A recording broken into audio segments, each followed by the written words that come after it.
She flew bombers riddled with bullet holes. She trained male pilots who'd go on to fly in combat.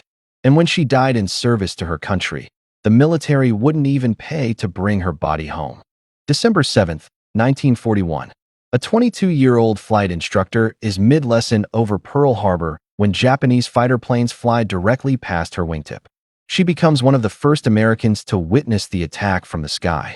Cornelia Fort was one of the only female flight instructors in America. After surviving Pearl Harbor, she didn't run from aviation, she ran toward it. In 1942, she joined a brand new, experimental program, the Women Air Force Service Pilots, known as the WASPs. With male pilots needed overseas, over 1,000 women volunteered to fly domestically, ferrying fighter planes and bombers across the country, testing repaired aircraft that mechanics deemed unsafe, and towing targets while live ammunition was fired at them by trainee gunners. These women flew every aircraft in the U.S. arsenal, often with no prior instruction on that specific model. 38 WASPs died in service.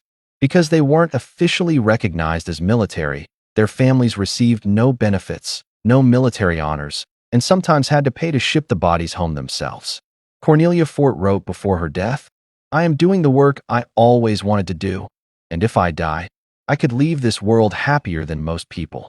In March 1943, Fort became the first American female pilot to die on active duty when her plane collided with another during a ferry mission.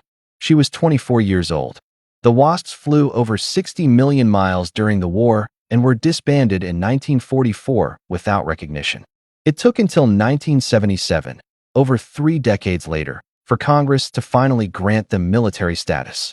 Proof that some of the bravest people in history had to fight twice. Once against the enemy, and once just to be believed. If this story moved you, follow for more untold true stories of history's real heroes.